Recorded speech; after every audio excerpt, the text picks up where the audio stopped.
Bonjour à toutes et à tous. C'est toujours un exercice délicat de conclure une si longue journée, très riche, aussi bien scientifiquement qu'émotionnellement. Mais je considère que c'est une étape importante si nous voulons aller vers ce qu'on appelle une mémoire partagée, un débat apaisé sur ces questions qui sont inévitables. Alors, je suis très content que ce colloque ait pu avoir lieu. Je le dis parce que lorsque j'en ai discuté il y a quelques mois avec toi, Laurent, je me disais que ce serait un fameux challenge. Et ce challenge a été tenu, c'est une bonne chose, mais je suis aussi content qu'il y ait eu des voix qui se soient élevées pour dire ce que nous considérons comme étant des vérités. Pourquoi? Parce qu'on ne peut pas construire une société qui soit respectueuse des droits des uns et des autres sans tenir compte du passé, sans tenir compte de certaines choses qui se sont passées et qui ont laissé des traces indélébiles dans une partie des populations qui constituent, on va dire, cette société belge aujourd'hui. Et j'aimerais te remercier pour cela, mais j'aimerais aussi remercier quelqu'un sans qui nous ne serions pas ici, et qui a fait un travail, je vais dire exceptionnel, dans la mesure où nous, associatifs, ou nous qui ne sommes pas versés dans la chose scientifique tous les jours, nous dénonçons le fait que les travaux ne soient pas assez vulgarisés. Et ce qu'il a fait, je veux parler de Michel Bouffiou, est un travail de vulgarisation. Parce que moi, je ne connaissais pas, par exemple, les travaux de Martin Coutenier, et son travail nous a permis de mettre au jour et de remettre en lumière les travaux scientifiques. Et donc pour cela, Michel, je te remercie. Il y a une chose que j'ai notée, et j'aimerais commencer vraiment le contenu de ma conclusion. Je suis désolé, mais juste après, je vais devoir peut-être rester un peu et écouter Valérie Piette, qui a fait un travail exceptionnel sur les femmes dans la colonisation, notamment le bouquin qui a été écrit, on l'utilise lors de nos visites guidées, parce que j'ai un train à prendre, mais il y a quelque chose qui a traversé tout ce colloque, c'est la question éthique. Et je commence souvent mes interventions en nommant celles et ceux avec qui je lutte. Je les appelle frères, sœurs, camarades, tout simplement parce que je me réfère à Frantz Fanon qui disait en fait, le frère, la sœur, le camarade du capitaliste bourgeois, c'est son portefeuille, en fait. Et quand on regarde cette question de près, c'est ce qui a traversé la colonisation. C'est l'exploitation de l'homme par l'homme. Et on ne peut pas occulter la question éthique. Parce que les musées dont on parle aujourd'hui servent à quoi? On a parlé de la destination capitaliste qui vise simplement à faire de l'argent. Et je reviendrai sur le fait qu'on ne peut pas considérer la question de la restitution sans mettre en débat cette question éthique. Est-ce que l'éthique qui était celle des Africains lorsqu'on est venu spolier et piller ces biens était celle des colons? Comment peut-on leur imposer une destination muséale aux objets qui étaient les leurs et qui avaient un rôle social, spirituel précis? Il faut aussi mettre en contexte tout ce que nous avons vécu aujourd'hui, parce que nous venons de loin. Moi, je me souviens, lorsque nous avons commencé à construire le collectif Mémoire coloniale et lutte contre les discriminations, nous avions rencontré un certain nombre d'acteurs politiques, institutionnels, culturels. Et la question de la décolonisation était regardée comme une chose très étrange. Personne n'en parlait, à part les cercles académiques. Et là, je ne parle pas d'il y a longtemps, je parle de 2011, 2012. Et aujourd'hui, nous sommes quand même très contents que chaque mois, il y ait un sujet sur la décolonisation. Dans les médias, dans les débats. Tout simplement parce que nous sortons d'un déni colonial depuis 1960 et ce qu'on a considéré comme étant la perte du Congo. Un choc émotionnel, psychologique pour la Belgique. Et donc, c'est normal qu'il y ait eu aujourd'hui, ce matin, ce que nous avons entendu. Et il est important d'écouter ces revendications, ces sensibilités, parce qu'on ne pourra pas occulter ce débat-là. On ne sort pas d'un demi-siècle de déni comme ça. Alors, j'ai couché sur papier un certain nombre de concepts qui ont retenu mon attention tout au long des débats. La question du racisme. Le professeur Elikia Mbokolo l'a bien souligné, les scories du racisme scientifique persistent encore aujourd'hui. La question de la craniologie, lorsqu'il expliquait qu'on mesurait leur crâne lorsqu'ils étaient encore petits. Aujourd'hui, dans notre société, nous avons encore des gens qui estiment, et ça a été dit par Julien Trudel, qui estiment que les Blancs sont supérieurs aux Noirs et qui ont une certaine idée de la hiérarchie des races, entre guillemets. Cela ne vient pas de nulle part, cela vient des scories de ce racisme scientifique. Et donc, en écoutant Aleph Roman, je me disais qu'il fallait en fait étudier, enseigner aux élèves et aux étudiants l'invention du racisme. Parce qu'on n'en parle pas beaucoup, on fait comme si le racisme tel qu'il existe aujourd'hui a toujours existé. On a rappelé récemment, sous la forme d'un dessin animé qui a fait scandale en Grande-Bretagne, le fait que dans l'Empire romain, le racisme systémique tel qu'il existe aujourd'hui, basé sur la couleur de peau, n'existait pas. Et donc, il y avait des gens qui étaient de la noblesse et qui étaient noirs. Le général noir dans ce dessin animé a fait scandale parce que dans la société britannique, certains, beaucoup en tout cas, n'arrivaient toujours pas à concevoir que dans l'Empire romain, on pouvait avoir des généraux noirs. Et le professeur Elikia Mbokolo a rappelé l'histoire d'un homme qui a été un très grand scientifique. On ne peut pas non plus envisager le racisme sans parler de système, sans parler d'institutionnel. Et cela touche absolument les musées. Et ce racisme systémique et institutionnel, on ne peut pas y venir à bout si on ne parle pas de rupture épistémologique, ce qui a été rappelé très bien par Geneviève Kanida et Anna, du Binabi, qui ont très bien mis en exergue ce fait-là. En fait, on peut se poser la question, parce que tout au long des interventions, on a entendu parler de cogestion, on a entendu parler d'intérêt partagé, on a entendu parler de patrimoine commun de l'humanité, mais qui définit la décolonisation? Le professeur Elikia Mbokolo a parlé de Jean Stengers et de la manière dont il concevait la question de la décolonisation. Qui définit la décolonisation? Qui définit la cogestion, l'intérêt partagé des œuvres?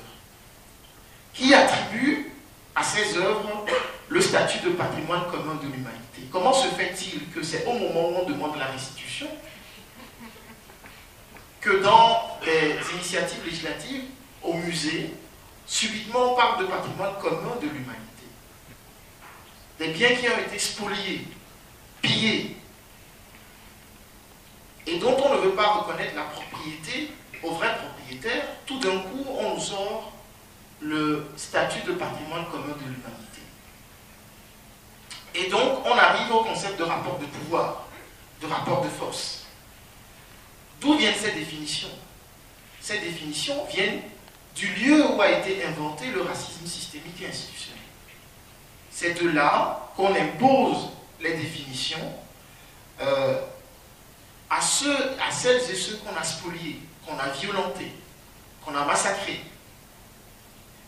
Et la demande de restitution ne peut être envisagée sous la forme d'un paternalisme qui donne des leçons aux propriétaires. On ne peut pas dire aux propriétaires de ces œuvres, vous devez construire des musées qui sont en capacité d'accueillir ces œuvres. Et quand, dans le discours, on entend des Africains assis ici, qui abondent dans ce sens, et qui donnent des arguments à ce paternalisme, je suis absolument choqué. Absolument choqué. Dans la mesure où on peut épouser, on peut être, on va dire positivement, influencé par la culture de l'autre. Ce qui est normal. Et donc, dans ce sens, on peut envisager la création du musée. Mais on ne peut pas, dans le cadre de la décolonisation des mentalités, dire c'est normal qu'on nous demande de construire des musées, on n'a pas la capacité, etc. Mais, en fait, lorsqu'on est venu piller, spolier ces objets, est-ce qu'on a demandé la vie des propriétaires? Non. Donc on leur retourne leurs objets, et c'est à elles et eux de décider ce qu'ils en feront. La première chose, d'un point de vue juridique, parce qu'on a parlé aussi de droit, c'est qu'il faut absolument que la première chose à faire, en fait, c'est de reconnaître la propriété de ces œuvres juridiquement aux propriétaires. C'est la première chose à faire. Et ensuite, dire le principe de la restitution. Pas seulement physique, comme cela a été évoqué, la restitution de la mémoire.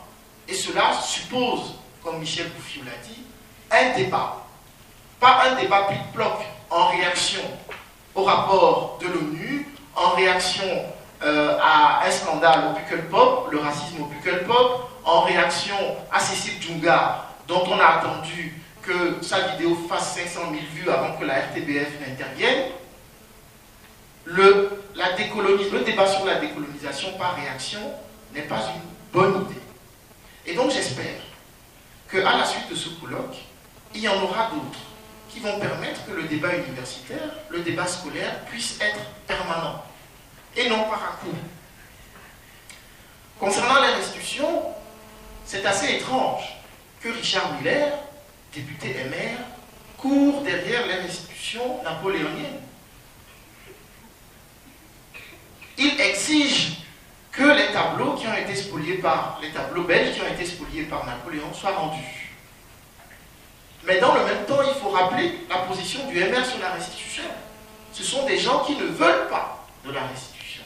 Et là, on parle de la hiérarchie, du rapport de pouvoir, de l'exploitation de l'homme par l'homme. Donc, on estime que certains ont droit à la restitution sur la base de quoi?